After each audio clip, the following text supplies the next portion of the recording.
Tess of the Durbeyfields by Thomas Hardy. Read by Adrian Pretzelis. Chapter 40. At breakfast Brazil was the topic, and all endeavoured to take a hopeful view of Clare's proposed experiment with that country's soil, notwithstanding the discouraging reports of some farm labourers who had immigrated thither and returned home within the 12 months. After breakfast Clare went into the little town to wind up such trifling matters as he was concerned with there, and to get from the local bank all the money he possessed. On his way back he encountered Miss Mercy Chant by the church, from whose walls she seemed to be a sort of emanation. She was carrying an armful of Bibles for her class, and such was her view of life that events which produced heartaches in others wrought beatific smiles upon her. An enviable result, although in the opinion of Angel it was obtained by a curiously unnatural sacrifice of humanity to mysticism. She had learnt that he was about to leave England, and observed what an excellent and promising scheme it seemed to be. "Yes, it is a likely scheme enough in a commercial sense, no doubt," he replied. "But, my dear Mercy, it snaps the continuity of existence. Perhaps a cloister would be preferable." "A cloister? Oh, Angel Clare!" "Well?" "Why, you wicked man, a cloister implies a monk, and a monk Roman Catholicism." "And Roman Catholicism sin, and sin damnation. Thou art in a parlous state, Angel Clare." "I glory in my Protestantism," she said severely.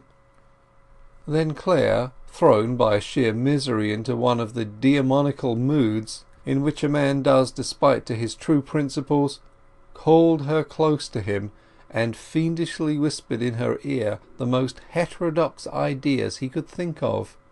His momentary laughter at the horror which appeared on her fair face ceased when it merged in pain and anxiety for his welfare. "Dear Mercy," he said, "you must forgive me. I think I am going crazy." She thought that he was, and thus the interview ended, and Clare re-entered the vicarage. With the local banker he deposited the jewels till happier days should arise.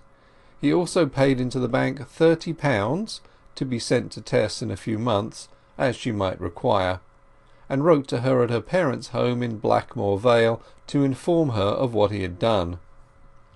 This amount, with the sum he had already placed in her hands, about £50, he hoped would be amply sufficient for her wants just at present, particularly as in an emergency she had been directed to apply to his father. He deemed it best not to put his parents into communication with her by informing them of her address, and being unaware of what had really happened to estrange the two, neither his father nor his mother suggested he should do so. During the day he left the parsonage, for what he had to complete he wished to get done quickly. As the last duty before leaving this part of England, it was necessary for him to call at the Wellbridge farmhouse, in which he had spent with Tess the first 3 days of their marriage, the trifle of rent having to be paid, the key given up of the rooms they had occupied, and 2 or 3 small articles fetched away that they had left behind. It was under this roof that the deepest shadow ever thrown upon his life has stretched its gloom over him. Yet when he unlocked the door of the sitting-room and looked into it, the memory which returned first upon him was that of their happy arrival on a similar afternoon, the fresh sense of sharing a habitation conjointly, the first meal together, the chatting by the fire with joined hands. The farmer and his wife were in the fields at the moment of his visit, and Clare was in the rooms alone for some time. Inwardly swollen with a renewal of sentiments that he had not quite reckoned with, he went upstairs to her chamber, which had never been his. The bed was smooth as she had made it with her own hands on the morning of leaving. The mistletoe hung under the tester just as he had placed it. Having been there 3 or 4 weeks, it was turning colour. The leaves and berries were wrinkled. Angel took it down and crushed it into the grate. Standing there, he for the first time doubted whether his course in this conjuncture had been a wise, much less a generous one. But had he not been cruelly blinded? In the incoherent multitude of his emotions he knelt down at the bedside, wet-eyed. "Oh, Tess, if you had only told me sooner, I would have forgiven you," he mourned. Hearing a footstep below, he rose and went to the top of the stairs. At the bottom of the flight he saw a woman standing, and on her turning up her face recognized the pale, dark-eyed Izz Hewitt. "Mr. Clare," she said, "I've called to see you and Mrs. Clare, and to inquire if ye be well. I thought ye might be back here again." This was a girl whose secret he had guessed, but who had not yet guessed his. An honest girl who loved him, one who would have made as good or nearly as good a practical farmer's wife as Tess. "I'm here alone," he said. "We are not living here now." Explaining why he had come, he asked, "Which way are you going home, Izz?" "I've no home at Talbothays Dairy now, sir," she said. "Why's that?" Izz looked down. "It was so dismal there that I left. I'm staying out this way." She pointed in a contrary direction, the direction in which he was journeying. "Well, are you going there now? I can take you if you wish for a lift." Her olive complexion grew richer in hue. "Thank ye, Mr. Clare," she said. He soon found the farmer, and settled the account for his rent and the few other items which had to be considered by reason of the sudden abandonment of the lodging. On Clare's return to his horse and gig, Izz jumped up beside him. "I'm going to leave England, Izz," he said as they drove on. "Going to Brazil." "And do Mrs. Clare like the notion of such a journey?" she asked. "She is not going at present. Say for a year or so. I'm going out to reconnoitre, to see what life there is like." They sped along eastward for some considerable distance, Izz making no observation. "How are the others?" he inquired. "How is Retty?" "She was in a sort of nervous state when I zid her last, and so thin and hollow-cheeked that I do seem in decline. Nobody will ever fall in love with her any more," said Izz absently. "And Marian?" Izz lowered her voice. "Marian drinks." "Indeed!" "Yes. The dairyman has got rid of her." "And you?" "I don't drink, and I bain't in a decline, but I'm no great things at singing afore breakfast now." "How is that? Do you remember how neatly you used to turn 'Twas down in Cupid's Gardens and The Tailor's Breeches at morning milking?"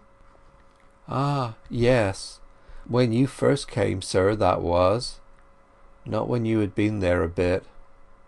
"Why was that falling off?" Her black eyes flashed up to his face for one moment by way of answer.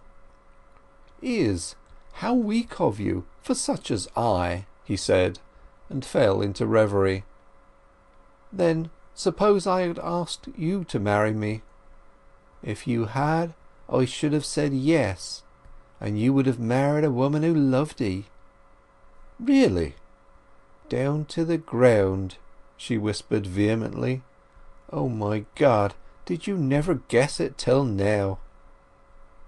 By and by they reached a branch road to a village. "I must get down. I live out there," said Izz abruptly, having never spoken since her avowal. Clare slowed the horse. He was incensed against his fate, bitterly disposed towards social ordinances, for they had cooped him up in a corner out of which there was no legitimate pathway. Why not be revenged on society by shaping his future domesticities loosely, instead of kissing the pedagogic rod of convention in this ensnaring manner? "I'm going to Brazil alone, said he. "I have separated from my wife for personal, not voyaging reasons. I may never live with her again. I may not be able to love you, but will you go with me instead of her?" "You truly wish me to go?" "I do. I have been badly used enough to wish for relief, and you at least love me disinterestedly." "Yes, I will go," said Izz after a pause. "You will? You know what it means, Izz?" "It means that I shall live with you for the time you're over there. That's good enough for me."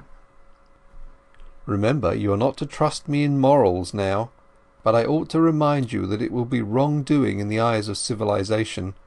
Western civilization, that is to say." "I don't mind that.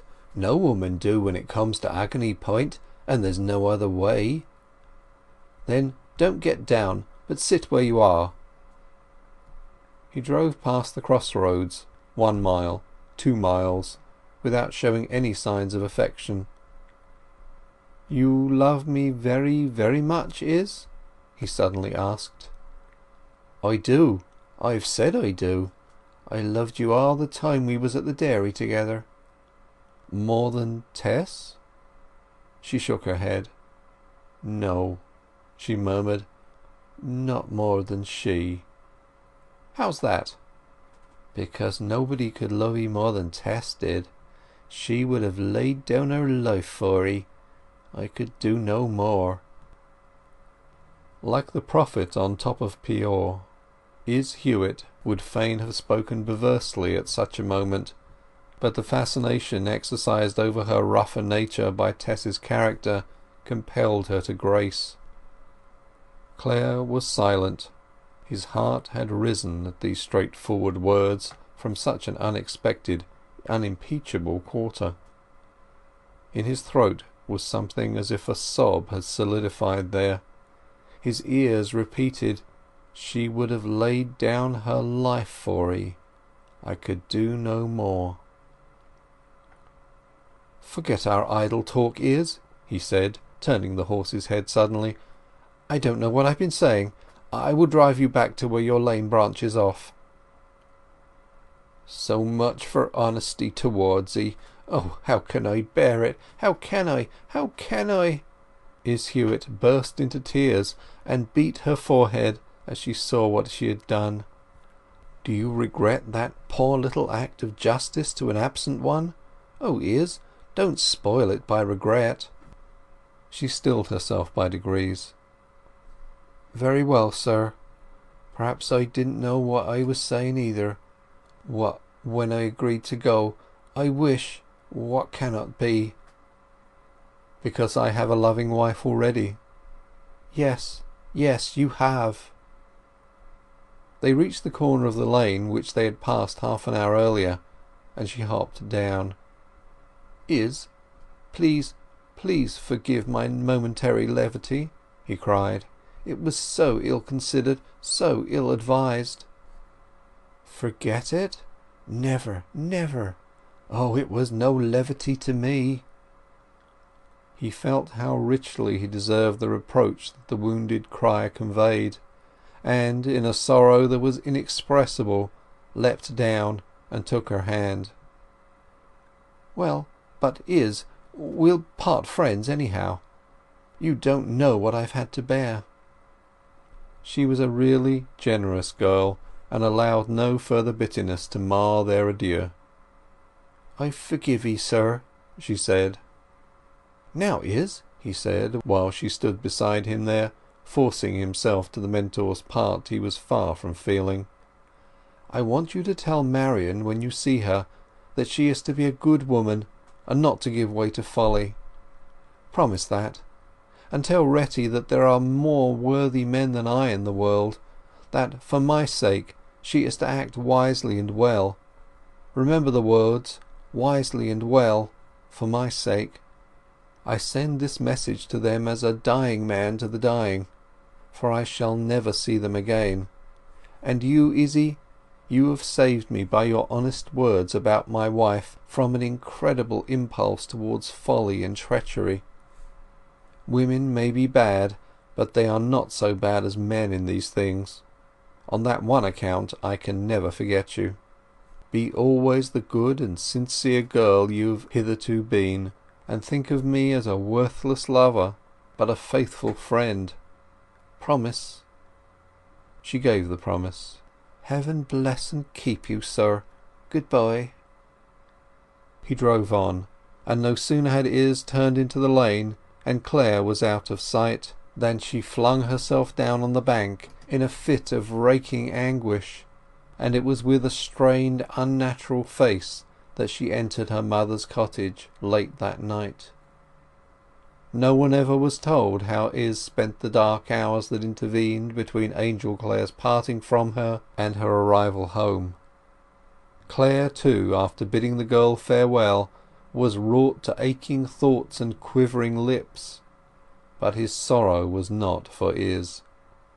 That evening he was within a featherweight's turn of abandoning his road to the nearest station and driving across that elevated dorsal line of South Wessex which divided him from Tess's home.